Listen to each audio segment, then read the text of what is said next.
Okay, who's going to kick it off? Good morning, everybody. There we go. Good morning. Good morning. We're here. Oh, look at you with your fancy coffee cup too. Hey, yeah, that's right. Yeah. Cheers. I can give you one of those too if you want one. No, I like this one. The only thing I don't like about this one is it's a little small, bro. But I still love it. No, all your campfire mugs are typically that. Well, I'm not in a fucking campfire, am I? I'm in my office, and I need 24 ounces of coffee at a time. Well, you know what? The more you put in it, the colder it's gonna get quicker. Yeah, dummy. that's true. Yeah. Okay, maybe. All right. Let's go. Let's go ahead and get to the show. It's going to be a wild ride as always. Go fill your cups up, ladies and gentlemen. We'll be right back after these intros.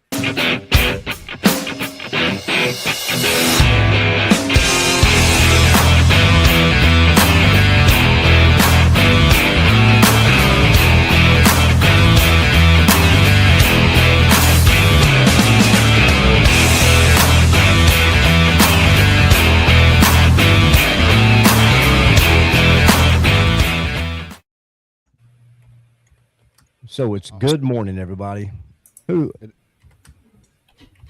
What? No one's going to say good morning back to you, Spencer. Good morning. Good morning, my friend. Good morning, Jimmy. Hello, Father, Brother Jeff.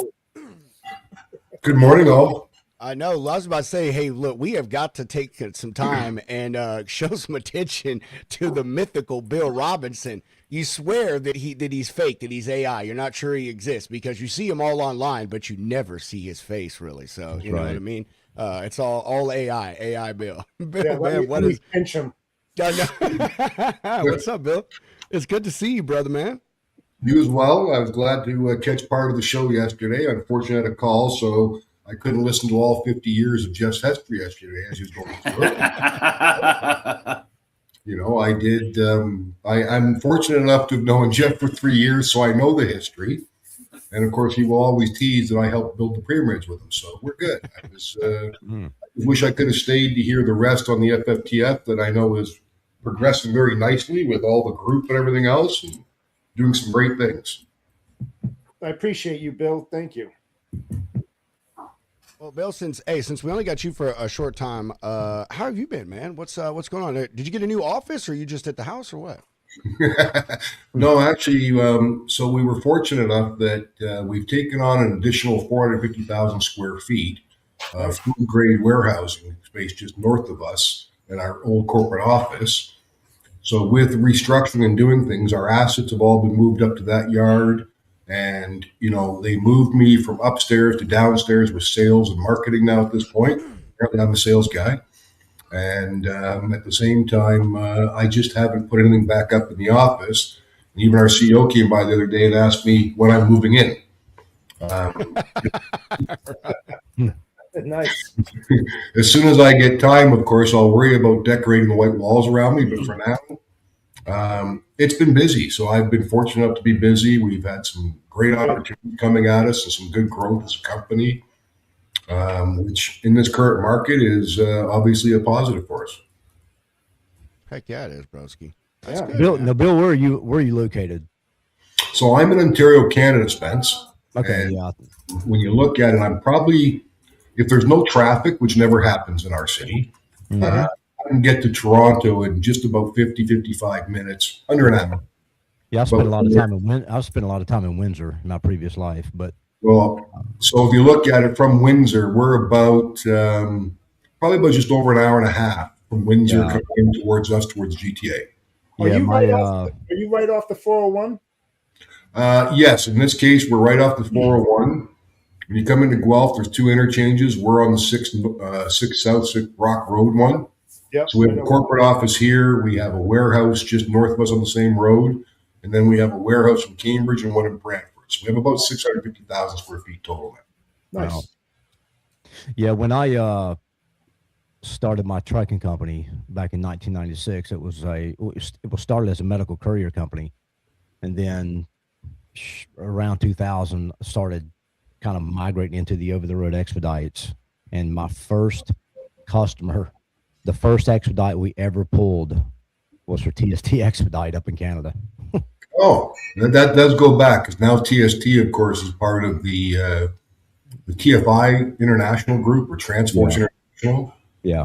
And they're our largest carrier in Canada, but they've also, I think they've moved up into the top 5, even in the U.S. now, with acquisitions they've done down there with Conway and some of the XPO acquisitions. Yeah, that's back in the days when actually that's when Stu Sutton was still there. Now he's gone on to start Expedite TMS software. Him and Ed, and then the guy that kind of ran TST back in that day. You may never heard of the name Steve Wavon. That goes back, yes. I don't know him personally, but I have met him once with. So Gary King was one of the original owners and partners of TST. Yeah. So he sold his company to Transports, and then he stayed on with them for several years. Right. I was lucky enough to play golf with him because one of his close friends was a member at St. George's where my dad was a member. So I got to play golf, get to know him a few times. Great man, taught me an awful lot about transportation. So I did appreciate the time and mentoring that he did give me. Yeah, it was a good company. I mean, we were doing like a weekly run out of Statesville, North Carolina, with Asmo, going to Coldwater, Michigan, every Wednesday. It was hauling power window motors for Toyota. Oh yeah, yeah. So Toyota's in Ayr, Ontario, or in Woodstock, which is basically about. If I got my car now, I could be there in less than 20 minutes. Yeah. Right. Yeah. So they have their speed and a lot of big carriers inside of there. But yes, Toyota's a substantial plant there that you would have operating out of. Yeah. Yeah. It's been a lot of changes as an Expedite. I can tell you that over the years. I've made my exit in 2021. So we got rid of the company and sold the assets off. So, well, the pharma, which you were doing, the pharma still has a lot of Expedite in it for us. But at the same time, our pharma division, which has been growing nicely over the last year and a half, and I'm one of the individuals working in that, we do a lot of pharma loads. Like on average, one customer will do probably about 20, 25 loads a week, full loads of pharma. Oh yeah. They're planned in advance now to be able to use intermodal as well as truck to reduce cost and still make sure the supply chain stays active. Because obviously, when I started in transportation in 2008, I was told it's not life and death and it's not rocket science.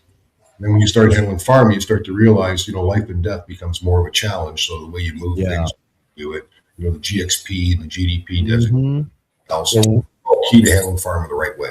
Yeah, back when I had the courier company, it was like I said, it was a medical courier company. How Allstate Express started out, we did home infusion IV therapy. So, like, let's say for instance, you had cancer, AIDS, or any kind of thing, you had to have, and you were sent home from the hospital, and you were getting your injections at home, your IVs and things like that. That's kind of what we did. And then we started doing a lot of the American Red Cross, a lot of their blood moves from like blood drives. Hospitals would have us pick up box here, box there from the Red Cross. We pretty much did the majority of the Red Cross in Charlotte, Winston-Salem, a lot of in Durham, North Carolina. That was a good business. That was a lot of fun. So natural progression for you, Spence, end up in coffee, because I read one time that I'm not a coffee drinker, but I read that if you drink one coffee a day, it can actually be healthy for you, help with carcinogens. So you went from farming to helping people with coffee. I understand that. Trying to get everybody overly caffeinated to get their heart rates up, right? Never mind a defib. We just need to get more coffee. I would argue Spencer's working with the pharma company now, because he's trying to raise your heart rate, which raises your blood pressure. What are you going to need now? You're going to need medicine. It's a whole conspiracy with Road Dog Coffee Company. We just uncovered it right here. Well, see, and I've come to realize over time that I really don't need to have people overly caffeinated to get their heart rate up. I just got to be friends with them, and their heart rate gets up naturally. That's by being my friend. Let me raise my hand for that one right there. Stress levels, cortisol levels rise. Every time I hang out with you, bro, I put myself I temporarily up my life insurance policy. So hanging out with you is dangerous, bro. It's dangerous for my health, man. For a lot of people. Justin, did you recycle your appliances? Yeah. Oh my God. What an ordeal that was. Yeah. Thankfully, I'm gonna shill for Lowe's here for a minute. If you buy an appliance from them and you need to return it, as long as it's within that 48-hour window, very smooth. Dude, I love Lowe's. I spend that's my place, man. I love it. I right try here in not North to go to Home Carolina. Depot. Yeah, Right in North Carolina. over the weekend, our dryer stopped like running hot. Like the tumbler worked, everything was fine, but the blower on it wasn't going, and I stupidly assumed that it was an electric dryer, and must have burned up the heating element. And it's a 12-year-old appliance, so hey, why not just order a new one? And so we did, and it arrived. And then I decided to pull the dryer away from the wall, and I saw the gas line going to the floor. I was like, "Oh, Justin, you idiot!" And I was so mad. I was like, fuck it. I'm not gonna order another one. I'm just gonna see if I can fix this one before I do that, which I should have done in the first place. And yeah, it turns out there's like a $6 fuse. You just pop it out, put a new one in, and now it works fine. So I called Lowe's because now to one little complaint about Lowe's though, your return process only works smoothly if you have a Lowe's account, and I didn't. So I was stuck in this like recursive loop of like submitting my order number, getting a text verification thing, and it just kept going back and forth. And I was like, all right, I got to break this cycle. So made an account, finally got a hold of a customer service number to call, and spoke to a really nice lady over the phone. And she's like, this happens all the time. Don't feel bad. People are idiots and they order. She didn't say that, but she implied that people stupidly order the wrong kind of dryer all the time. I like Lowe's, bro. I do. I don't know. They're a good place. I feel their service is better. The only thing I don't like about Lowe's is that they hire a lot of the younger crowd. And, I mean, dude, not every person that walks into a home improvement store knows what the fuck they're looking for. So, when I walk up to 18-year-old Caleb and I'm like, hey, bro, can you please help me find these 18 degree coiled nails for this roofing nailer?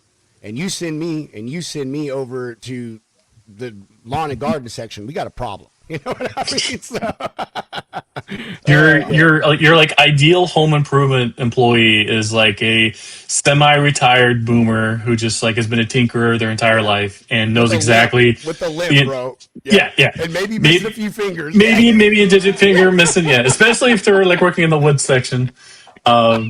And they have the entire store. They have the entire store layout memorized, and you just tell them some niche thing you need, and they're like, "Oh yeah, 17.6." Yeah. Yes, bro. Go in and ask for a wall stretcher.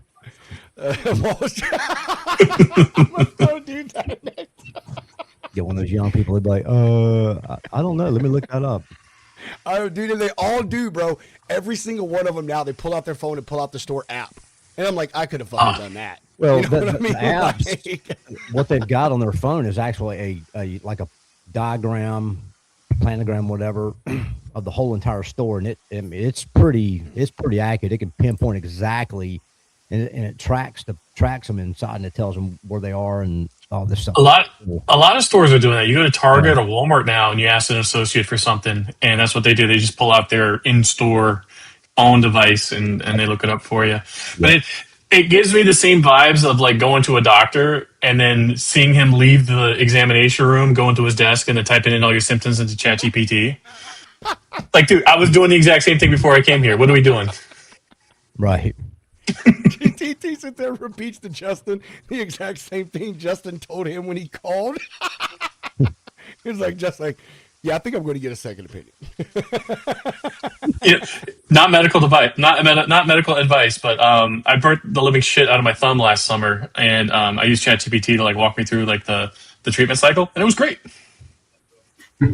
Saved me a trip to the ER. Don't know. Always have an aloe vera plant handy in your house. I just don't think that I am at the level of comfort where technology that I'm going to ask my electronic overlord questions to make sure that I continue living.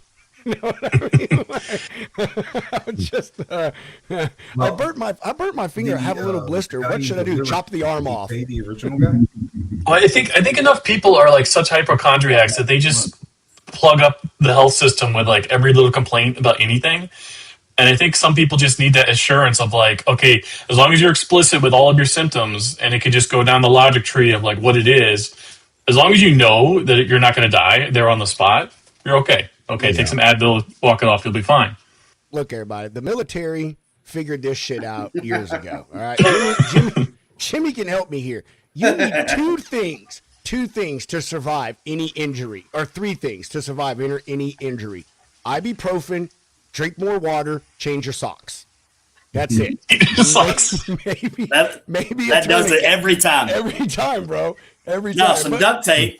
Duct tape. Yeah. That'll work. That'll help fill the room with duct tape, bro. First start, my legs hanging off. Drink That's a more nice water, little private. trick. Drink more water. What back color's to your urine? You know? That's the best question ever. I've been drinking a lot of water lately, and I'm like shooting clear right now. It's great. Dude, I'm telling you, man, I'm serious. Like the military, for all its advancements, man, the shit that it does when it comes to medical stuff, it is mind-boggling, bro. It is mind-boggling. I'm telling you, and it put a Snoopy Band-Aid on it and send him back out there. You know, send him on his way. So I'm a little late coming into the show. Did you guys talk about the whole Tucker Carlson nicotine pouch thing yet? No, I mean, we're waiting on you to do that. Important things in the world. It's but, I mean, it's a fucking waste of time. I think it's funny. It's a marketing ploy now. So we reached out to like his team, everything. Gord's been like pulling strings, but Gord like has his personal cell and has been talking to his booking agent because he's trying to get back on the show. And he gave them my contact info, Danielle's, Ryan Joyce, like the whole Freight X fraud investigation team. And Danielle finally got a hold of their social media guy in the DMs last night. And it's like talking to a child. We're like, can we get the bill of lading? Can we get the broker number? And every question has been like, oh, we'll get back to you. Oh, I got to dig for that. Oh, get us a fucking adult on the phone, please, that we can figure this shit out. Then we find out from their social media post, oh, this happened back on like the 28th or 14th or whatever last month. That shit's gone. It's long gone. You have 24 to 48 hours to try and recover that load. Otherwise, the odds of recovery just fall off a cliff. So fine, have fun with your memes. You're not getting that shit back. Dude, that stuff, I can tell you right now, man. That stuff is going to pop up in the market in a few weeks, and they probably already called a sticker company to get the new labels printed. Mm-hmm. You know what I mean? Like, I did. Either it's going to get slapped with like some like off-brand label, or it's going to end up at like every shady gas station in the southeast and the northeast. Yeah. Pallets of nicotine patches at the market. It's not a gas station. It's like a real crummy convenience store. It's literally called The Corner Store down the street from my house. I'm going to keep an eye out there because they always have like the sketchy like weird like off-brand label flavored zins. They were selling Gucci purses last week, hanging off the same rack that the sun hats hang on. Yeah. Let's get into the real thing. What's the street value? I mean, that's what I need to know. What's the street value? They said it was the whole trailer itself, 300,000 something tins of it. So they said it's street value of like a couple mil. Wow. Nicotine patches. Wow. Yeah. I jacked the right load, baby. I jacked the right load. I'm on the come up. Damn. I wish they would be more forthcoming with mats alone. We just wish they'd be more forthcoming with like who's the broker, what is the carrier that they booked, and then let us actually like dig into this and see what happened. If they were honest and said, "Hey, the police are already investigating this stuff. It's been going on for weeks." Okay, fine. We'll be hands off. You guys have fun with it. But they just keep teasing along with this. It's like you're wasting everybody's time. So I can see Jimmy at Matt's, so he'll dye his beard black, put a turban on his head, and start selling nicotine patches out of his booth. There you go. Right there with Freight Ninja. I'll be right there slinging. Figure out here's the Sorry, real Jimmy, question, Justin. If they don't want to tell you the information, does it have that feeling of insider work? Is this an insurance claim so they can get some money out of the deal? No, I'm sure they've already filed an insurance claim and they're getting that bag. The problem is that the person communicating all this info is just like their social media person. They don't work in their shipping department, whatever. So that's my take on it. What I would do is figure out who what's the next freight conference that ePay is going to be at, because they always have like the funny nicotine pouch giveaways. I'd keep an eye on those guys. That's a good one. Just kidding, ePay. Don't sue me. But also, if you did get some, let us know. Here comes the letter from the lawyer. Oh boy, that's right, Jeff. Here comes the letter from the lawyer. I'll frame it. I'll frame it. There you Cease go. and assist. Stop your slander. You know, my real thing is like And a response. this is the point that we're at in theft, right? Like I know, it's always a crime of opportunity. The whole Guy Fieri tequila thing, I get that, but like That was nicotine bullshit. pouches, come on. This was man. more than just opportunity. The guy showed up with like fake credentials and stuff. So I mean, I'm sure they had whoever pulled this off. They were keeping their eye on this for a while. I mean, It was true. I guess smoking is on the decline, so it's not like you're jacking a truck of Reds anymore. You know what I Right. mean? So you gotta do what you gotta do, man. I don't know. I guess it's could have been you Don liken Lemon. it to the you liken it to the conversation we had about the highest things stolen, and we were talking about it being damn laundry soap. Yeah. I mean, Yeah. if it's easy to move, I mean, if I can see why it got hit. I mean, because it's easy to move. Like you said, you can go to any shady gas station, and hell, they'll take it off your hands and sell it right there. So I Well, get it. it's not a product like Apple AirTags or iPhone. Exactly.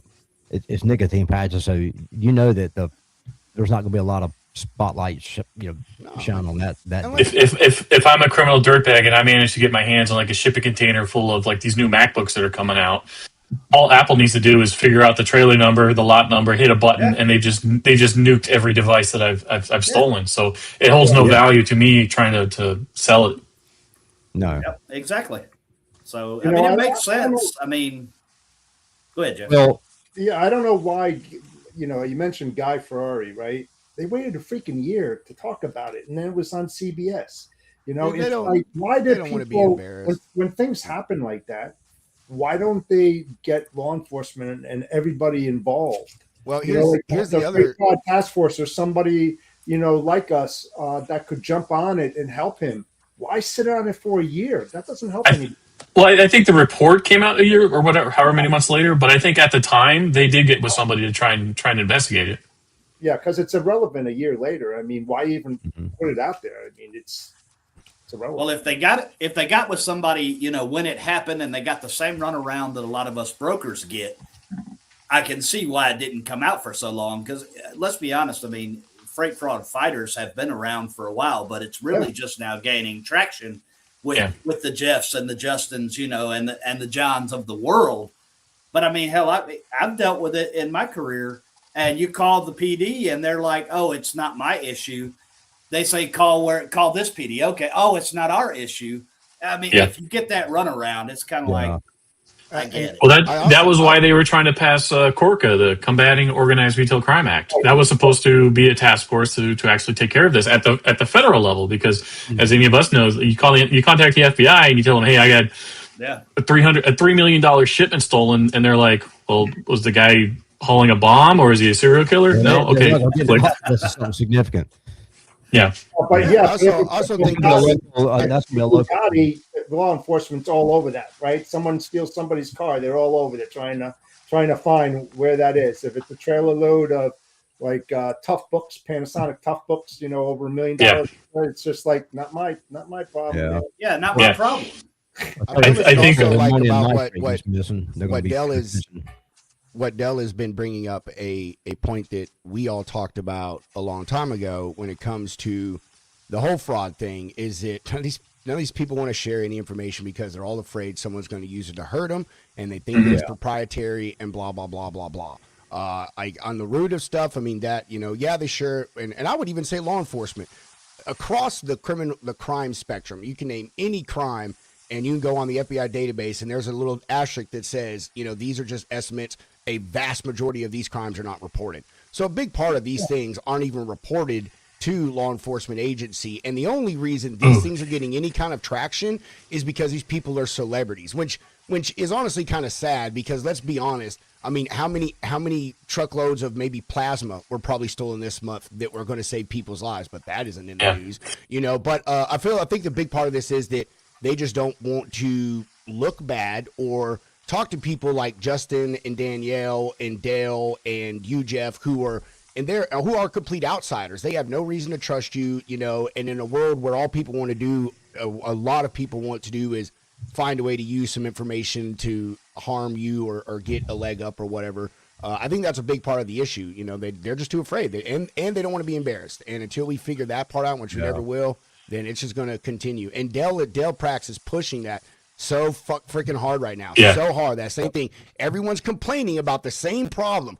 All of you are complaining about the same thing, but none of you are be like, oh, hey, let me just go knock on my neighbor's door and be like, hey, dude, this is what I've got. What do you got? Let's find a way to try to find a solution. No, because everyone's too worried about trying to capitalize on it monetarily. So that's a really good point you made about a lot of this stuff not being reported. Were any of you guys at TCA over the weekend? No. So I'm blanking on the guy's name. Michael, how do you pronounce his name? Michael Caney? Yeah. CEO Highway? Yeah, so he up on stage made like this big bold promise that anyone that uses Highway as like a vetting platform for a carrier and then their load gets stolen, they're going to cover the cost of that load. And I'm like, okay, one, that's incredible because I get complaints like that all the time from people coming to me or emails being forwarded to me saying, hey, we had 5 Walmart loads stolen. All the carriers were vetted through Highway. They passed everything, and then poof, our stuff is gone. I don't know if Highway has enough money to burn to cover those costs, or if they're taking everybody's complaints at face value of the number of reports. I think people are underreporting how much freight gets stolen, and anyone who comes out with like this bold declaration, good luck. Yeah. It's I guess my question is it underreporting or is it the fact that no one takes your report and it doesn't move anywhere? If that makes Both, sense. yeah. I think the a report little only. both. If my load got stolen today, and let's just say the value on it was $6,000, we're just going to use something small.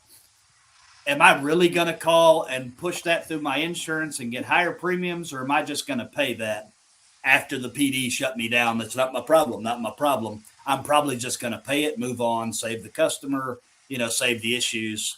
So am I really not reporting, or is there nowhere for me to report? Yeah. Do you actually save the customer? That's another question. I would hope that Verisk or one of the other organizations that track cargo theft would, if a police department's not going to take a report, then they would at least take a report so that they can at least tally it with their research. No, they don't even take the report. I really don't know if they do that. Yeah, they don't. They say it's not my issue. Call so and so, and then they say it's No. my issue. I'm not talking about the police department. I'm talking about Verisk or CargoNet. Yeah. Or one of the other organizations that tracks cargo theft. Yeah, it's they don't make it easy. We'll just put it that way. Ain't that the proof? Yeah. There is a reporting being done, or they wouldn't be able to come out with the number from last year being 15 billion in cargo theft and fraud. The first thing that I would do is I would back into it. How did it get stolen in the first place? Where is my guard down? What did I do? What didn't I do as a shipper or a carrier? Because a carrier could park a trailer in a yard someplace. Somebody happens to know the trailer number and knows exactly what's in it. They go in there and pick it up and take it, in an unsecured yard, of course. I was. You got to back into things to protect yourself. That's the way I look at it. With the cargo theft. I mean, I was watching a movie. It was years ago, and it had I can't remember if it was Colin Farrell in it or I think it was maybe him. But anyway, you know how the law enforcement could tap. You got all the stoplight cameras now, right? There's cameras everywhere throughout cities, pretty much stoplights everywhere. So they have ways of tapping those cameras and follow. Like if there's something they want to track, they can go back and look at those cameras and. They have that. It's called gen logs. Yeah. They could probably really uncover a lot of the stuff if they would start using that technology a lot more. I don't think they're doing it. That's why we were trying to have Tucker's people reach out to Brian Joyce, because as long as we can get like a cab number, a trailer number, any detail on the truck, we can throw it into gen logs, filtered by the route, and they're saying, oh, the truck was tracked. The tracking showed it going from California to Kentucky and then disappeared. But the tracking data could be spoofed. As long as we have the actual physical description of the truck, chuck it into gen logs, and we can see where it actually went. Well, Yeah. I know that those cameras, when they photograph or film, they're actually recording your tag number. Yeah. Well, they're not. If it's They're not visible, yeah. just that. The cameras. It's being The fed into cameras an on the AI, interstate. The cameras on the interstate have facial recognition software. Oh yeah, I know. Like that's So how they're starting they to catch all these kidnappers and things of that nature. Like if they're Yep. on an interstate, those roadway signs you see that say, they say some message like put on your seatbelt, or smart people put on their seatbelt or whatever. They have facial recognition software inside of them. So Oh yeah. you're getting tracked everywhere you go now. If I may, if I Big could brother. interject, I always love to throw curveballs here. So, and Jeff touched on something, and a lot of us say this. Jeff says it a lot. We all talk about trying to I wouldn't say hold the shippers and receivers more accountable, but find a way to make them more present in these things and help us find the solutions. But one thing that is missing from that I don't feel that this is maybe how they see it is the stuff on that truck. That shit's already sold, man. They either A, have already collected that money for that, or B, it's on its way. And then you go, how many layers of insurance are between them getting their money back and having a total loss? You got the carrier, you got the broker, you probably got the receiver, maybe their buyer that has insurance for it. So, I'm a person I think about all things, and I try to look at things from all perspective, and why isn't something working? I'm not an engineer, but that's kind of what engineers do. They look at something and say, how do I need to make it work? Why isn't it working now? And then they work the problem. And I feel that's one of the things is that they see no reason, no value in them wasting time, wasting effort, and let's be honest, wasting money to help you along with this, right? And then letting someone in to look at documents and all this thing. So I feel like it kind of comes down to, we have already found the solution, and that is the private sector, I guess you could say, being the ones doing this hard work. And unfortunately, I think we have a long road ahead of us before we get everyone involved in these transactions, the manufacturers, the distribution centers, law enforcement, political people, blah, blah, blah, blah, blah. We've got a long road to go. But my point is I'm trying to applaud us is what I'm saying in the end here, is I think we are all doing amazing things, and we're just going to have to continue trying to find a fight, because I don't feel the rest of them see the point in getting further involved with it. They just don't see the value like we do, It's not even liability. It's just pure laziness. You're getting these people from temp agencies. They're paying them $16 an hour to work trucks. They don't have the wherewithal to take a copy of the driver's license and get a truck and trailer number. I send the info to all of my shippers. I send the driver's name, truck and trailer number, the driver's cell phone number, and usually a copy of the driver's CDL. And I say, please cross-reference this with who shows up to pick up the load. And if there's any issues, please call me. You know how many times I've had a phone call? 0. Oh yeah. Once. Hey, 1. That's good. Well, Better than 0. And I'll tell you what, it was in Canada, of all places. It was probably Bill. my strictest customer that does that, my two are my pharmaceutical customer and my nutrition customer. They are serious about that. I've got a freaking pharmaceutical customer that won't do it, and I'm just like, guys, Ridiculous. they're shipping high value cargo. Yeah, you got to do that. They got to take extra steps. I'm like, you're shipping high value, easily fenceable cargo. Like the second this load is stolen, it is sold. Yeah. And all you have to do is do some basic due diligence, and then we can most likely prevent anything from getting taken.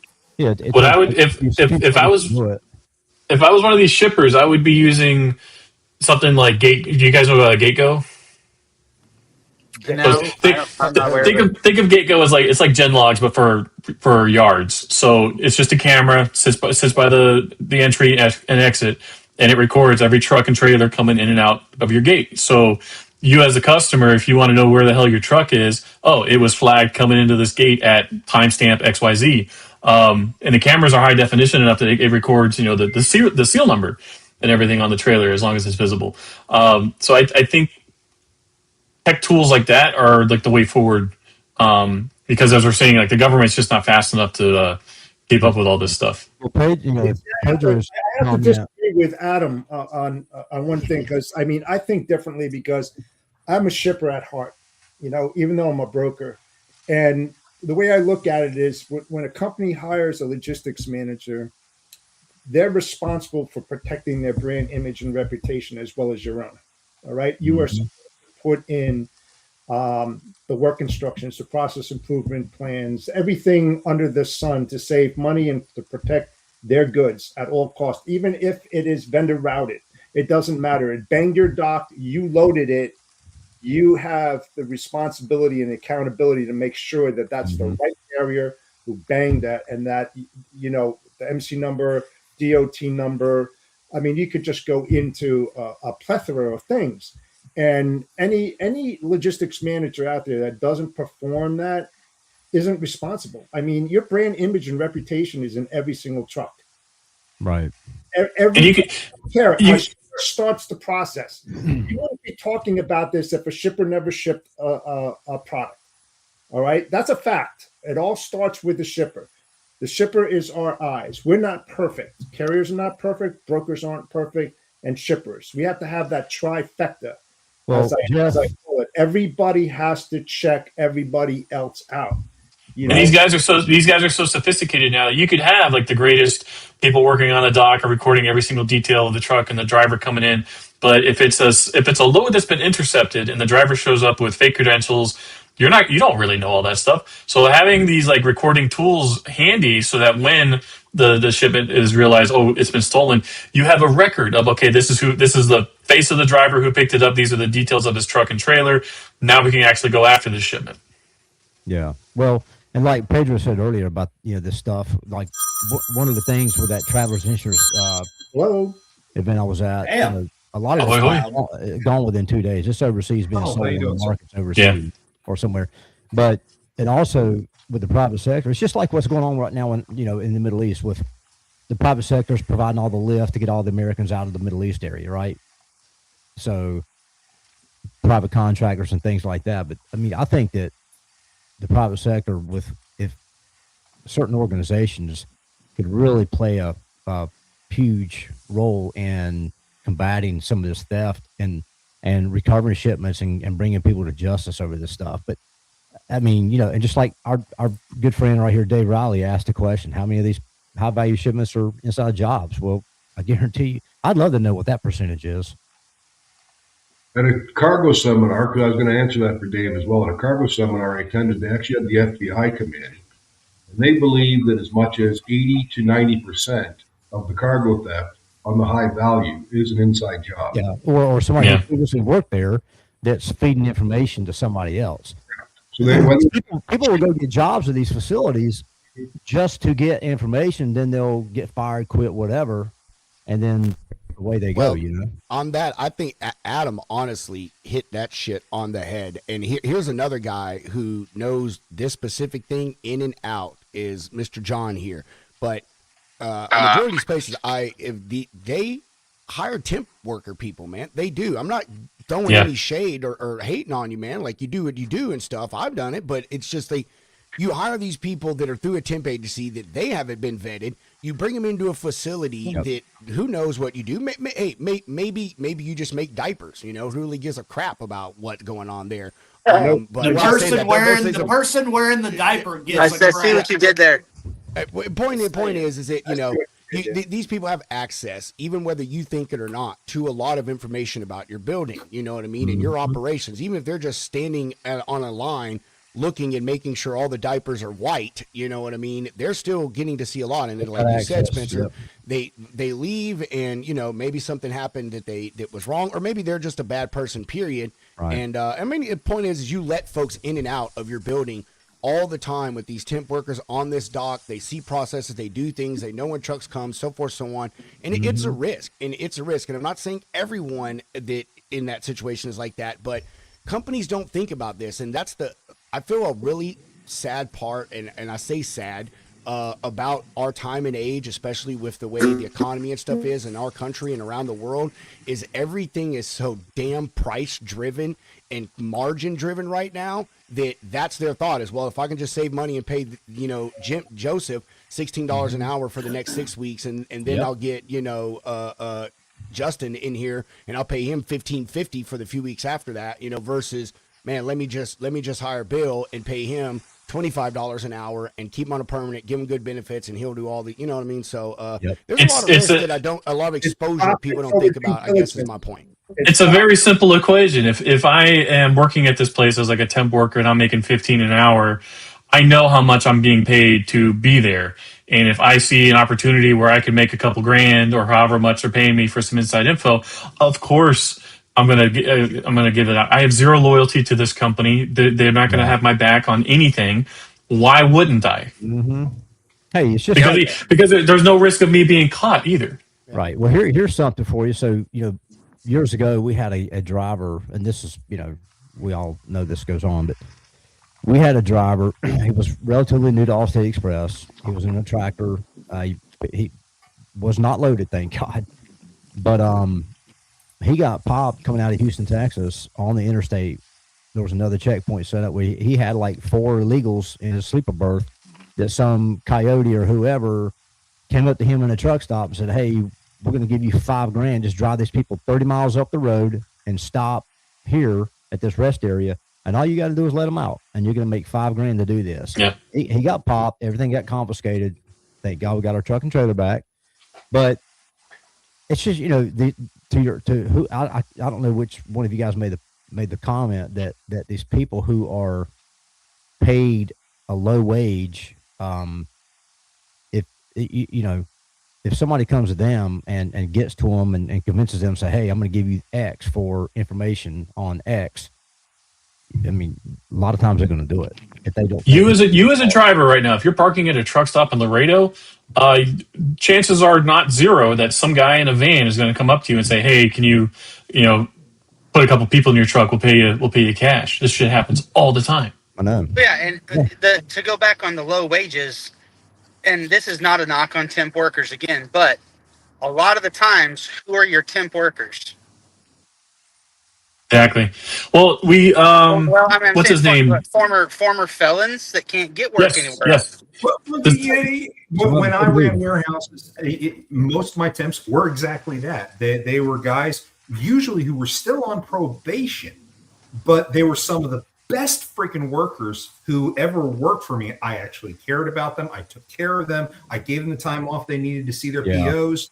But so many though, John. So many guys are not like that. I really don't think. Honestly, I don't think it has anything to do with what your fucking background is. I think Justin hit it on the head.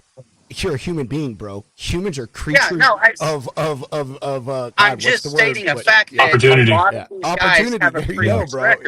Yeah. And I had this conversation with somebody the other day that was talking about people being in working for a bank, being in a vault, counting money. At a certain point, if you're counting $800 million every day, you're going to decide that, I could probably get away with siphoning off $100,000 and nobody's going to know.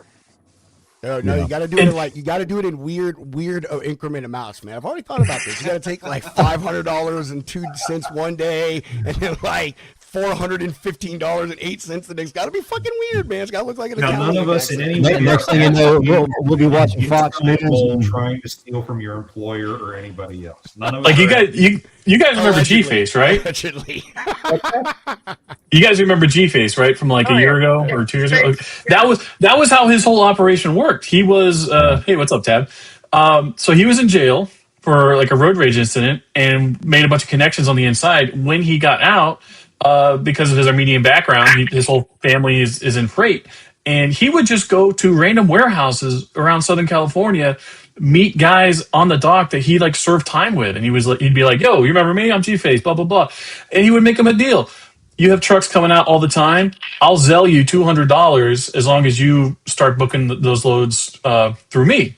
So a lot of the ways that these like theft rings work is like these guys all know each other when they were serving time, and then now that they're out in the real world with jobs, they're still given like all kinds of crazy opportunities to make money. So you have to like make sure the incentives are not lined up in their favor. Like here's what's going to happen to you if you get caught. You're going to go right back to jail. You're going to serve out the rest of your sentence, and probably even double. And we're going to pay you enough to make sure that thought never even crosses your mind. Justin, you just pulled up the biggest challenge. I know I have to balance, but I'll say this. Biggest challenge we have currently right now is whether anywhere in North America, they caught a guy, according to the article, 5 times in one day stealing the UPR going after Amazon containers. Mm-hmm. The problem being is there's no teeth, and nobody's going to actually, when you say, okay, we caught them, they're not going to jail. They're being put right back out on the street. When the FBI came to the cargo seminar, they brought a guy they caught 13 times and turned him into the real catch me if you can. He showed a demonstration where they went into a truck stop. They took the pins out of the doors, dropped it between the two trailers. 4 guys come out and unload the entire trailer of electronics.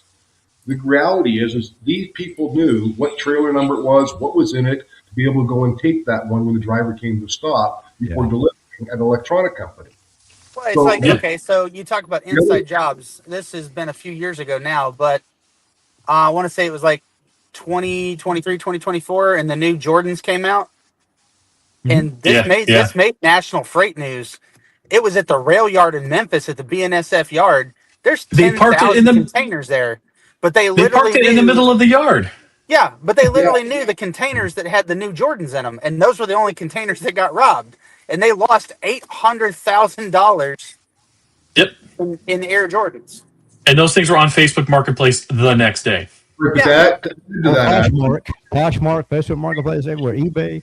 Let me ask you this, and this may be a question for Justin or John. What is who's got the most cargo theft, the U.S. or Canada? Ooh, probably just the U.S., just from sheer volume. Correct. The U.S. is, you got to remember it. At the end of the day, we represent 10% of a population. California has more people than we do in Canada. Yeah. At the same time, when you look at it, generally speaking, our landscape is dominated by American retailers and restaurants. They represent about 10% of their overall revenue. When I meet with them, 90% is still being done in the U.S. So when a Canadian truck comes across the border to deliver and that load gets hijacked, I wonder if that goes on the record as a Canadian theft or U.S. theft. Good question. Again, if it originates in Canada, but the load is stolen when it's in the U.S., it will still go against the U.S. as a cargo theft. It does. By the same token, when we have people and drugs being caught at the border coming from the U.S. to Canada, that can technically go against the Canadian carrier, obviously, because they're the ones getting it in. So I think that's fair that way. I think what we're missing as well with this, when you look at cargo theft, the 2 biggest challenges that I've been dealing with for 3 years and why I spend a lot of time with insurance companies is most shippers and most people look at this, including law enforcement, this is not a crime against humanity. It's a crime against insurance, a crime against the inanimate object. So therefore, as a result, it doesn't have the same height as the other things do. Then in addition to that, even if you catch them red-handed, their jail time is not provided and there's no teeth to it. So what stops them or desensitize them from doing it again? So really, we can go back and say, okay, it starts here with the FMCSA putting bad actors on, then it starts with people stealing, but there has to be punishments that are appropriate to make it so they don't do it again. That's exactly it. Because so just me personally, I've worked in enough sensitive areas and I've hauled enough sensitive cargo that were I a criminal piece of shit, I could probably make a killing with all kinds of freight theft and fencing it and et cetera. But I know what's going to happen to me if I get caught, so I'm not going to do it. Be a great tag team. I can't even begin to describe to you the shit that I could pull for. I have to go. So it's a pleasure spending time with all of you. Pedro, you're here to we know the process. Crime in our industry, not give suggestions how people can add to it. Have a great day, all. Appreciate you having me. We'll see you later. Most of us here are avid fraud fighters, and we know internal processes for people that we support. I do a lot of consulting, and it would take nothing for me to be able to break bad and make a freaking killing doing this, knowing that the most jail time I will ever do, ever, is when I'm first arrested and then finally released and it's time served. You know, so I mean, of course, there's absolutely every incentive in the world. You know what my big incentive is to not do something stupid like that? Is my reputation. I value my reputation. I value what I bring to the industry. I value that badge over my shoulder here, double broker bounty hunter, and that brand. That's why I don't take bribes. That's why I don't deal with stuff. And boy, I've been approached. I think all of us probably have at one point in our lives. So what you're saying is you're just a good fucking dude and a great upstanding citizen, right? I try to say I'm an upstanding citizen. I don't know if I'll say I'm a great dude, but I'm definitely an upstanding citizen. I just like to point out, if you look right now, the two of them are next to each other on the screen. The Balding Bandits has a really nice ring to it. I could show up to any random warehouse in the country with a high vis vest and a clipboard and just walk around unnoticed anywhere. I'm invisible. Sorry, I killed the conversation. Go on, John. What was it in Tell me more. Home Alone Part 2? They were the sticky bandits. Yeah. The wet bandits. The wet bandits. Yeah, you got the Balding Bandits here. Call ourselves the Wet Bandits. We're gonna. I would love to. This would be like a really fun. The Wet Bandits. I'm not kidding. I need your guys' help on like brainstorming this. How would I set up some kind of like consulting firm where I purposefully like break into? Sorry, my bad. I don't have any coffee to forgive myself. Okay. How would I have a company hire me to like break into their facility and just that Sylvester Stallone movie? Hold on, Justin, because that's where I want to go with this. There's people that already do that. Do you remember the movie Sneakers with Robert Redford? Yes, I do. Dream job right there. Hire me and like a team to just go in, not break anything, but just show where your vulnerabilities are. We'll write up a nice, 10-page report. Actually talking, or is he miming? Sylvester Stallone movie. That do that. There's companies that do that. How to break out of jails. That's what I need to start up. Is like I do mock break-ins and stuff like that. There are a lot of them are ex-law enforcement, but yeah, that already exists. There's people that are doing that. It'd be like I'll go to Penske. At least like undercover boss though, Justin. I'll lease a truck from Penske. Bullshit my way through the security check-in. I can't hear a word Justin's saying. Am I? I think you have. You won't stop talking. Yeah, it was muted probably. But I think that's a great business. Just show up and say, "Hey, I've just now stolen." I literally cannot hear a word he's saying, guys. Like I'm not even kidding. Justin, if I get a consulting job for that, I will make sure that I sub you in on that. Okay. Yeah, I talked with so Rob Carpenter months ago told me that there was a company that wanted to hire drivers as like quote unquote new driver trainees to come in. It was paying like $200 an hour. To audit their new driver training programs. Like I would do that in a heartbeat. I just want to see the disguises that Justin's gonna fucking come up with. Oh yeah. No disguise. This is my disguise. We know November 15th through. No way you could get away with it as J-Mart, bro. You've got He too put a wig memorable on? of a fucking face. No one would ever. No one. No, Yeah, give me an alias or something. Look, it would I'm Clark. be so much funner. I'm Clark Kent. I take my glasses off. Boom. I'm a different person now. You could have so much fun with it, dude. You could like one day you could come in with like a green, mohawk type wig at one, dude. Like you have so much fun with this, bro. Go to one dressed as Santa, but like you're in a red and white flannel shirt. You know what I mean? Like you do the whole. He put a long wig on him. He'd be cousin it. There you You know what, man? I got a wig. So I dress. I dress as Thor every year for Halloween, so I do have a nice like blonde wig. Here's something. I know you guys will remember this. I hadn't seen this in forever, but just reminds me. I don't know why it just popped in my head. Remember the freaking game called Wooly Willy? No. This right here. No. Mm-mm. Oh yeah. Yeah. Oh yeah. You know the magnet, you draw the hair and stuff, and you got hair on the top of the bad guy. I don't know why I just thought that was. I can't get rid of the beard. My wife has threatened me with divorce if I ever get rid of it, so it's stuck with me. This is my disguise. Dude, my wife and I were just talking about that the other day. That Justin, that would be a. I mean, there are people that do that. Your identifier. Mock break-ins, mock whatever. I don't know how often, people people use companies like that to test their vulnerabilities. I don't know, but it would be kind of cool to have that on an ongoing. Well, as we're seeing in the news, they certainly need to. If Well, you yeah, could no. find One of the out- things I do in my consulting work, but I do it on paper. I'll review procedures and whatnot, and I'm able to determine where the holes are based on their procedures. Well, you don't stop to look at this, you don't stop to look at that.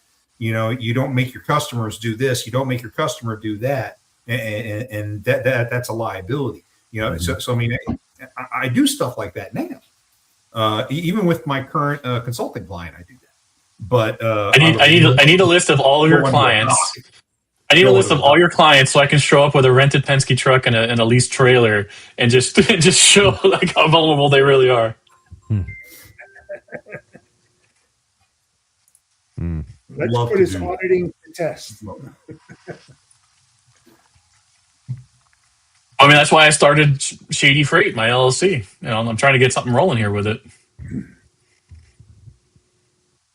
Shady Freight. Shady Yeah, I Freight. get something like that. You better believe, Justin. I'm gonna call you and bring you in on it. Absolutely, without a doubt. Yeah. My wife keeps asking me when I'm going to start making money on this stuff, and I'm like, that's a great question. Figuring it out.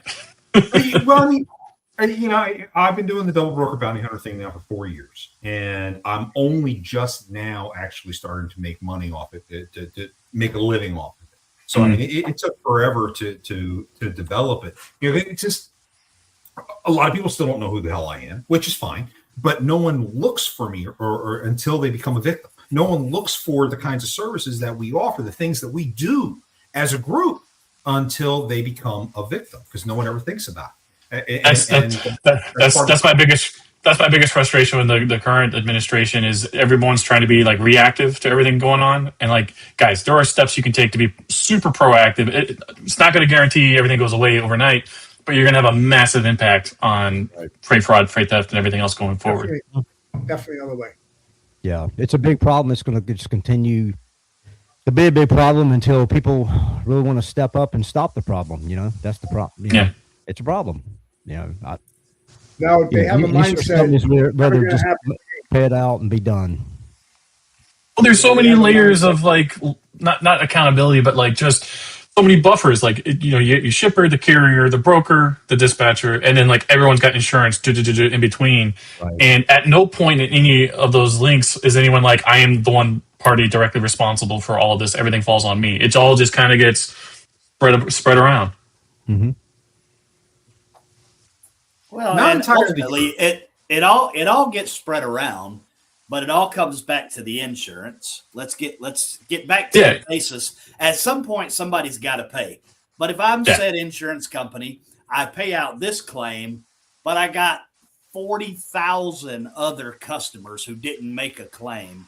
Do I really care to prevent what just happened because I'm just going to raise everybody's a bill up a month, and I'm going to cover that cost next year, no problem. I mean, life is good. Why stop it if it's only costing me a minute amount? It is starting to bite them in the ass though, because a lot of these carriers they can't get like regular insurance, so they go through these like risk purchase groups or what's the other risk purchase carriers and stuff. And the ones in California, they're like going bankrupt left and right now. They're bleeding money. They didn't realize just how rampant this like level of fraud was out there.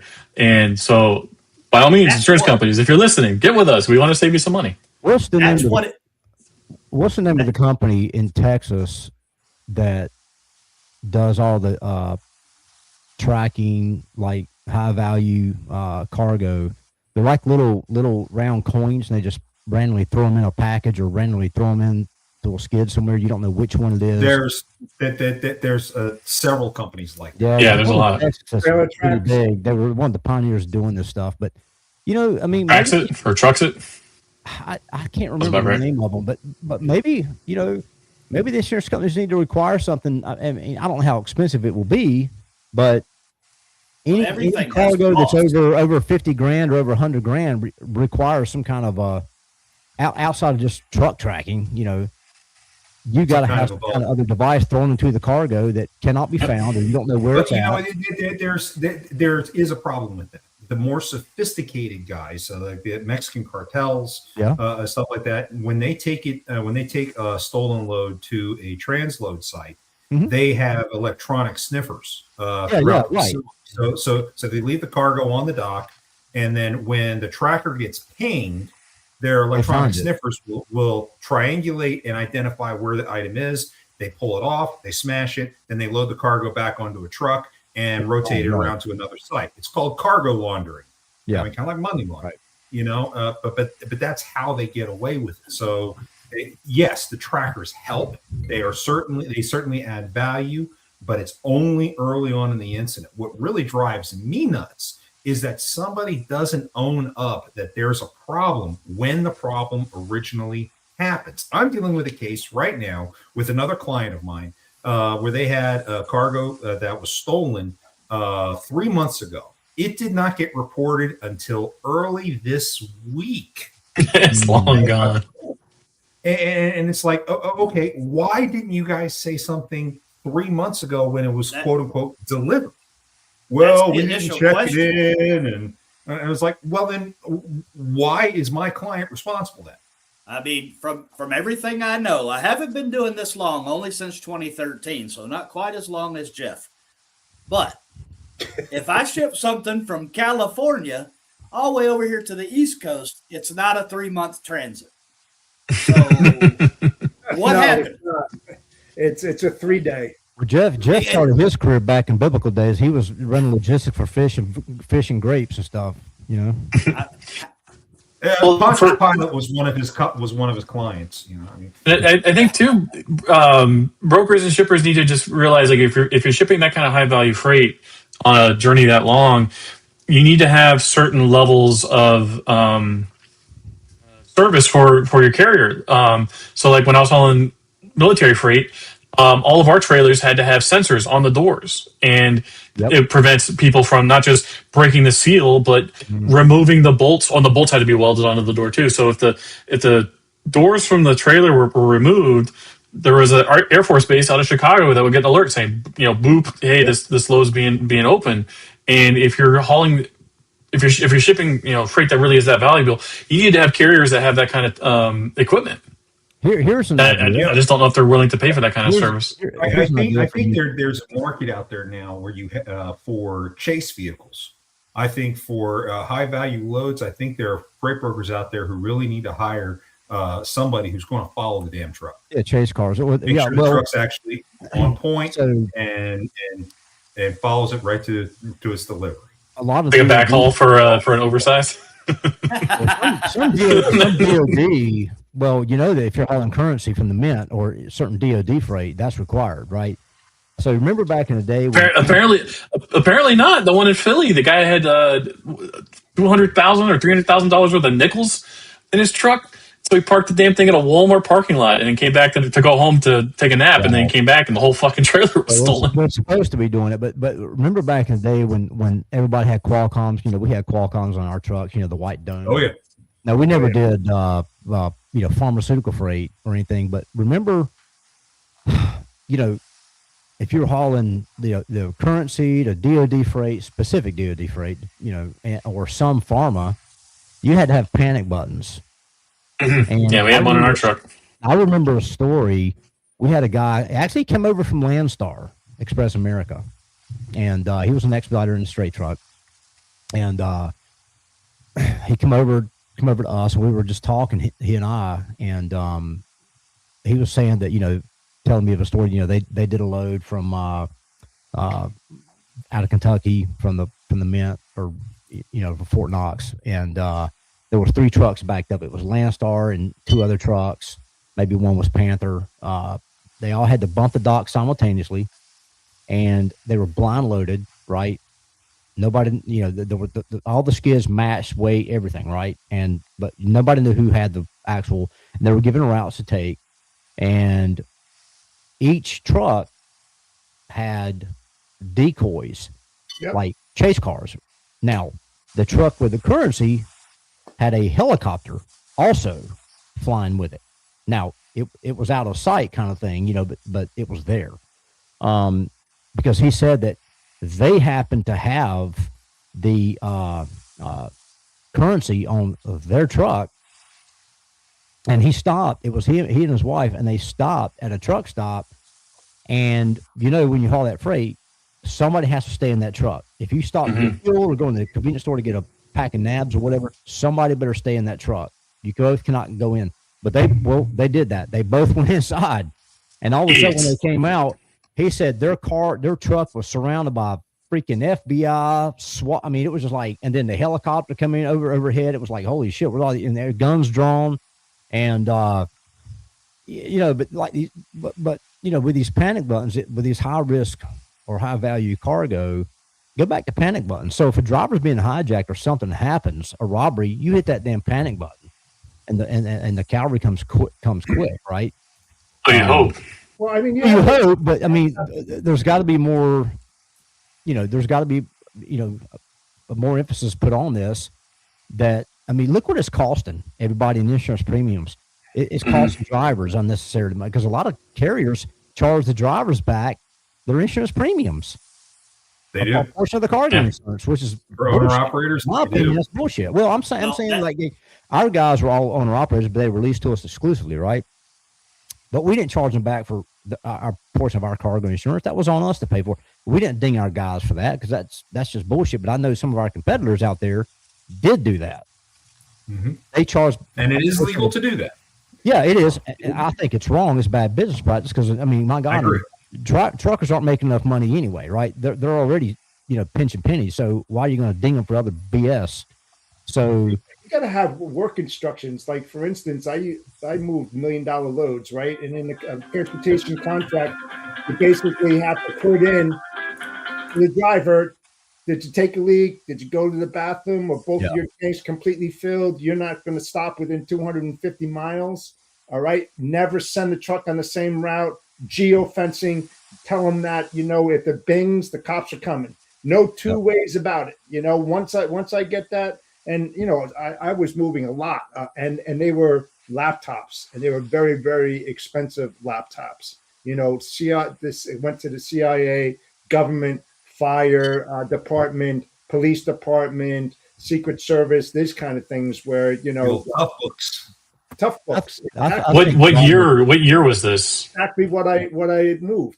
Very expensive, like $8,000. Some of them are anywhere between $4,000 to $8,000 a piece. And think how many of them you can put into a trailer, right? So, I mean, I only talked to one person. I never told anybody else what was going on. I had direct contact. I said, "You going down this route?" Never. So the bad guys didn't know what was going. If they go down the same route, fenced-in yard, all different kinds of stuff. I mean, my list, I'm only mentioning a few. Never got ripped off. Never, ever. What year was this? What year was this? This is back in 2011. Yeah. Okay. Yeah. It's completely different these days. Nowadays, they contract with a broker. That broker finds the lowest ball carrier, and good luck. I wouldn't do that. I don't think there's enough people to give a shit. But the wrong people don't give a shit, meaning that the wrong people are the government. They need to start giving a shit. The insurance companies need to start giving a shit. The only people that give a shit are the people like us, right? Justin, John, the people who are like in the weeds and stuff with it. And but there needs to be other people that give a shit. It's an insane lack of imagination, because I think, fortunately for now, knock on wood, I think drastically, if enough people if the right people got involved, cargo theft could get cut down pretty drastically. Yeah. I think for now, at least like what we're seeing with like DoD freight and mail and whatnot, these guys, they're not trying to do anything malicious right now yet. I think they just want to haul the freight because it's easy freight, pays well, and everything's great. But it's a step in the wrong direction of, if I was a malicious bad actor and I wanted to get my hands on this freight to send it wherever I wanted, that's me getting my foot in the door. And it's like, that foot should never have been able to cross that threshold in the first place. You got to slam it shut, nail his foot to the floor, and as an example to the next person who wants to try that next time. Right. Yeah. And we're seeing that right now. So was it last week or the week before, there was this freight logistics conference for Department of War in Tampa, and some guys there did like this big presentation. They used a bunch of stuff that Danielle, others, myself had dug up, and the reaction from the crowd. This is full of like military leadership. Was like, oh wow, that's interesting. Okay, sucks it's happening. Are you guys going to do anything about it? No. It's just it's still insane to me. Like people always ask me like why aren't you trying to work with leadership? Why aren't you trying to do this? Like the leadership knows. They've known about this shit for years. Everyone's been howling at the moon saying, "Hey, please fix this. This is a problem." And because somebody hasn't driven a semi truck full of explosives into a school yet, nobody wants to do anything about it. Right. And it's until that happens, everyone's like, "Well, I guess everything's fine now." They'd rather be reactive than proactive. So Exactly. it's pretty, it's pathetic. I mean, so I was given the number from travelers that it was last year when I was at that conference. I can't remember what the number was, but what is the overall number or ballpark of cargo theft in this country annually? It's in the billions. I know. Tens of billions. Yeah. Yeah. I mean, it's a pretty big number. You think about that. It's a big number. And also, Yeah. it trickles down all the way to the consumer. I know. I asked them to give you all that money to the insurance companies. I got to move. So you're not muted. There you go. Well, Have a great day, guys. I got to go. okay, Thank you, Jeff. See you. all the money that the insurance companies kick out and pay out, they're going to push all that right back down the line. So it's a type of inflation. All these like extra like any money that shippers, carriers, brokers, etc. think that they're saving, you're not really. The savings aren't there. The cost is still there. It's just spread out. It becomes an externality. Like if I'm a carrier and I hire a cheap unqualified driver, yeah, I'm paying that driver less per mile, but risks for accidents go up, my insurance premiums go up, like all the other costs rise as a result. And I don't know what businesses are just like they have their incentives completely backwards. They don't realize, okay, yeah, I'm paying more for this driver, but this is a good qualified driver, and I have less things to worry about going forward with this person behind the wheel. So those insurance companies, they don't have the incentive to do more about cargo theft, because as long as they can keep paying out the claims or denying the claims or whatever they do, they can keep the premiums high and keep raking in the money. So it's there's a really simple tool like a simple process insurance companies that they can go through right now, where it's find every single trucking company that you're covering and just verify whether they're lying to you about their truck fleet, because I guarantee you a lot of them are. That's a huge thing we see right now, where you look at a company's reported number of trucks and the safer.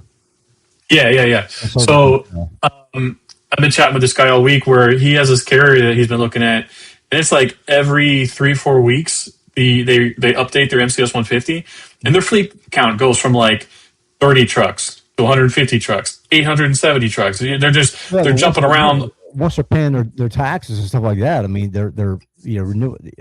I don't know how they could fraudulently. I think they're doing it because a lot of brokers and shippers won't work at a carrier unless they have a certain number of trucks. So if they're trying to like get a customer, and that customer taxes and stuff, your actual fleet.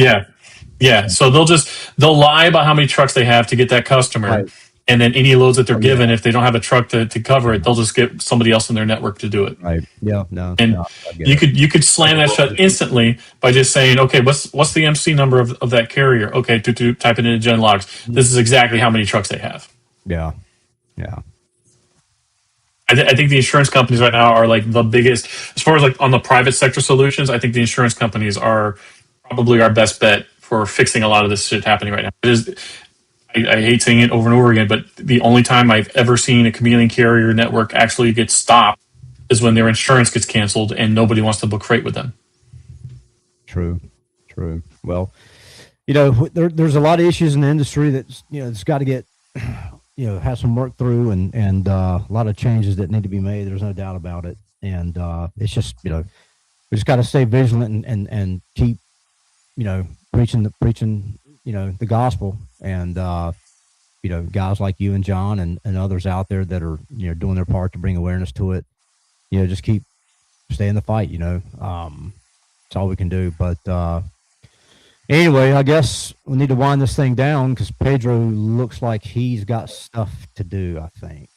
I mean, I've been doing stuff, bro. I mean, I use this I use this time to send prospecting emails. I mean, every week. I mean, I do it other times, but it's just perfect because I could just sit here and let you guys go on. And right now, I've been writing out some new emails, man. I did a webinar with Seamless. Shameless plug for those guys. Hey, if you don't use Seamless in your brokerage or even carriers, you don't use fucking Seamless, man, you are out. But really good webinar yesterday on email subject lines and body, bodies and all that stuff like that. So yeah, just doing that and sending out some test ones or whatever. So when you send out prospect emails, are you trying to play it straight, or are you trying to get like a punchline in there to get them to click on it? It honestly, it depends on how I feel that day, bro. Here is my biggest downfall as a salesperson. I will tell you, I'm the worst salesperson ever. I feel sorry for my boss in that sense because like I'm just not a good salesperson, but I'm a good fucking talker. But my biggest downfall is I'm direct. I don't do the fluff thing, bro. I don't do clicky things. I'm a direct person. Like I try to find a good subject line that says what I want, and I want you to click it. My emails are 2 or 3 sentences long. I straight tell you, hey, look, I'm busy. You're busy. I ain't trying to fucking waste your time. Here's what I got. Here's what I bring. You got time tomorrow at 4:15. That is one secret that I have always used. I learned from my boss. Don't ever say, when do you have time? Give them an exact day and time and say, do you have time tomorrow at 4:17 p.m.? You know what I mean? It sounds stupid, but they'll miss everything else in that email except that last line. The dumbest thing, but it works. But yeah, I don't know. Depends on my day, dude. Some days I'm funny. Some days, like, I just try. I'm really direct, and it also depends on the company, dude. If I'm emailing Shoe Carnival, I am not trying to tell Shoe Carnival, hey, I saved my person $5 per load. They don't give a fuck about that. My email line is, how do I get on with your next RFQ? Because that's what they do. They do bids. They don't give two shits about this other stuff. They care about your rate and the other things you're going to meet when they send everything out in May, November, whatever it is. So it's a dependent thing, man. I try not to use a one size fits all thing. I've learned that over my years, and it depends on my mood, dude. You know what I mean? I like Josh's email subject line. What's that? Oh yeah, Morning, Josh. Truck Josh. So it's funny that, dude. So funny you say that, man. The guy yesterday in this webinar was talking about that. He does that. He will use email subject lines to people like, oh, the truck broke down. And he was like, and when you open it, it's you talking about, hey, like, had this truck break down yesterday on a load, and here's what I did to fix the problem. He was like, he's like, it is baity. He's like, because they're going to click on it. He said, but when you open it up, he's like, you're not, there really is a point to it. And I was like, dude, that's fucking genius, bro. That is genius. So, I think too, the trying to write something in a way that, you actually wrote it yourself. You didn't just have some chatbot like crank it out for you. Yeah. I think having little human touches like that are super important going forward, because we're in an arms race against just an onslaught of unlimited content being churned out right now, and you as like a real person need to be able to stick out amongst the crowd.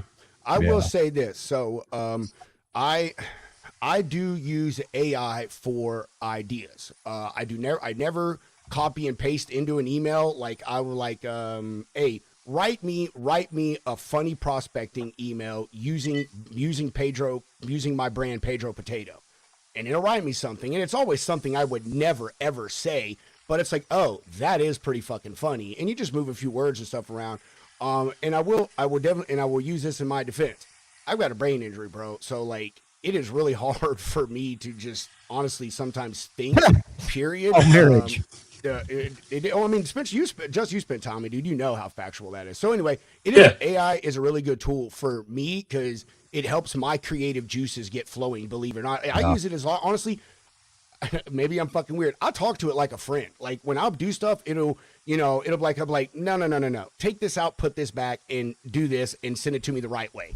And like I have whole fucking conversations with this thing, man. Yeah, and I'm not anti-AI. I use AI all the time, but you can't use it to create content for you. It's good for spitballing ideas and brainstorming, etc. But content, none of that ever is 1,000%. That's all original, but emails. And I've taken my entire it's like 26 gigabytes of every tweet that I've ever made since like my first day of having that account.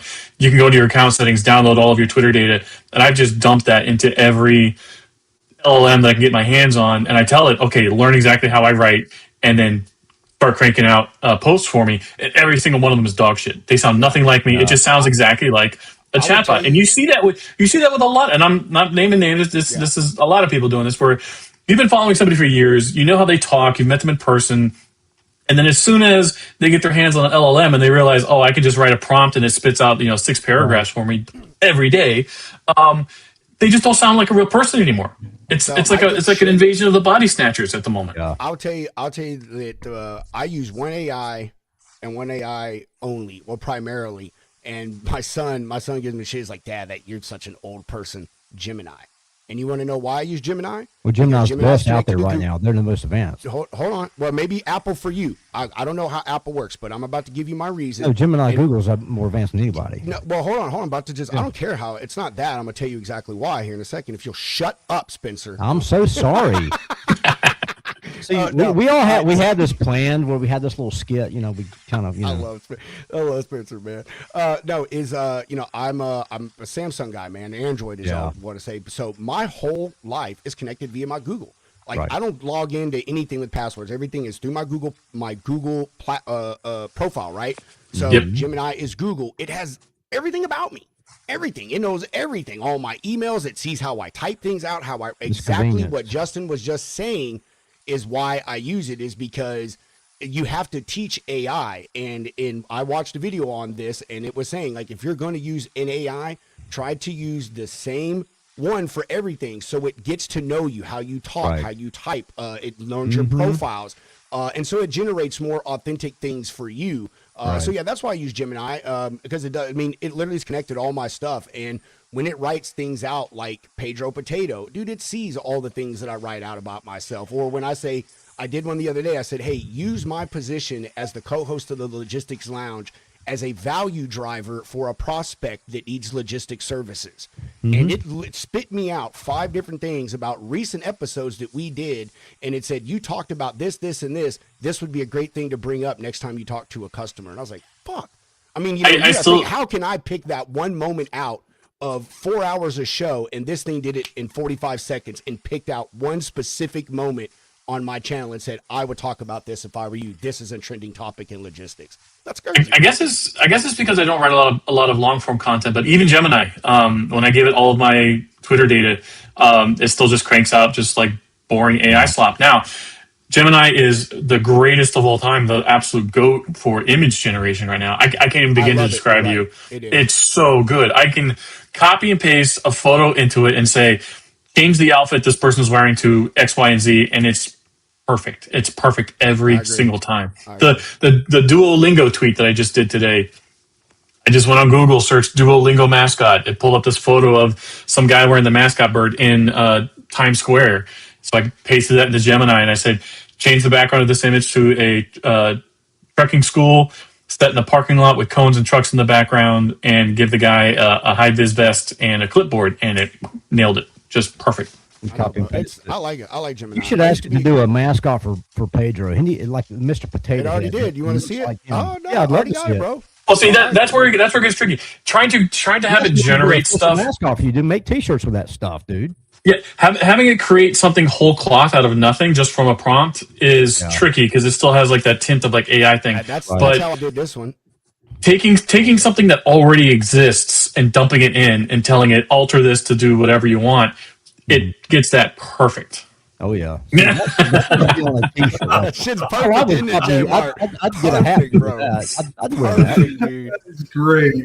Tell me that is dude. If you think of a Pedro Potato, to me, this is what you fucking think of in your head, bro. I know that guy. His name is Bobby, and he used to drive at Beam Brothers Trucking with me. Dude, this is Gemini, but look how good it is. Even the reflection in the shades is crisp, bro. And the graphics. The text on the truck, Road King, you can actually read that. Dude, I changed it. It when it first did it, it said something else, and I was like, I was like, I don't know what I told it, but it came up. I said, give me different options for the name on the side of the truck, and it did Road King. I was like, oh yeah, cool, I like that one. So Now I you went with see, okay, Potato Express though. That looked good. you, on the you front of the see, truck. you see how it still had like everything's a little too smooth and kind of Yeah. rubbery and plastic and stuff. Yeah. That's because it generated it from a prompt. If you were to take like a stock photo of a semi yeah.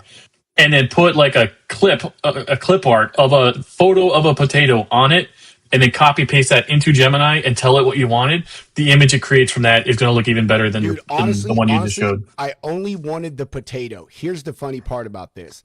Every time I gave it the prompt to make my potato character that I was looking for, it always put the background as like a fucking farm, and it was just this weird looking potato. So I said, change the background to a truck and give me a trucker-esque look to the Yeah, potato little spots character, on and the that's what it potato. spit out, bro. Like, so like that's when it did that, I was like, I'm gonna just leave it alone. I'm gonna, But yeah, I'm gonna the go. whole cartoony look and everything. Like, I've since gotten better though. You can upload a bunch of images and say I need, tell I want it to this type of texture, blah blah blah blah blah. It's fun. I Yeah. like Gemini. It's the best thing. Anyway, Justin, final comments since you're about to talk. Say what you're going to say, and then close it down with your final comments. I was just saying, I'm going into Canva right now, and I'm gonna make this for you just to showcase how easy it is. There's an Adobe. I won't do it on the like show here. Canva. I'll send it to you later. Adobe's is trash too. Theirs is like absolute crap. Justin, send it to me too on my email. I want to see it. Yeah, I'll see. Yeah, 'Cause I've got Canva. I want to know how to work that a little bit better in that and Gemini, like you're talking about. Dude, you know what you do with the there's even tricks. I'll tell you this after we get off. There's tricks. This is how I'm learning AI, and I will tell you, you literally ask AI to teach you how to work AI. I watched a whole video on this. It's an elderly guy. He's in his like 60s, and he's teaching himself AI prompting, and he uses AI to teach him AI prompting. He's like, hey, I want to create an image like this. He's like, write me a prompt to create this. And then he does it, and then he learns the prompt, and then he tells it, tweak the prompt to do. It's fucking crazy, dude. It's so crazy how AI would teach you how to use itself. I mean, it's kind of weird. John, what you got for me, bro? Well, of course, it's Thursday, so TikTok Diner. We've got John Larenton, who's going to be on our show today. That is at noon Eastern, so be sure to check us out. That's on our YouTube and our the Freight Fraud Task Force's LinkedIn as well. So be sure to check that out. We're going to be talking a lot about warehousing and what warehouses can do to stop fraud. Love it. Super Trucker, we just made a videos about truckers versus deer. It's comedy. My 15 years of driving, I've only hit 2 deer. One slammed in the side of my trailer, bounced off, never to be seen again. But the other one, I was in Utah, and it was like a tiny little pissant deer. It brand new truck. We had that thing 3 weeks and just clobbered the ever living shit out of our next chrome bumper. We were Damn it. not too happy with that. Watch out for those damn things. They're a fucking menace. Oh They yeah, are, bro. I've never hit a deer, but I've had like 2 or 3 deer hit me. Can you imagine people that hit mooses? Oh, Like I've seen the aftermath oh, of that in Colorado. yeah. I saw the aftermath of that. That's crazy, bro. devastating to a truck. It was a Kenworth that hit it too. A On the big way to elk Monte or something Vista. like that. I'll never forget it. Picking up, we were all going to pick up potatoes. It was like 10 of us, man, all going up there. And the guy in the lead, man, was just at dusk. And a big ass moose came around the corner. Like, wow. Oh yeah. Man, fucked his truck. But again, things weigh what, 1,500 pounds? What you yeah. got for us, Spence? Just appreciate the love everybody's giving Road Dog Coffee and the orders, and everybody go to roaddogcoffee.com, and hopefully soon we'll get. I know we've been talking about getting a cigar website. We're waiting, for the wonderful, bureaucrats to make it happen.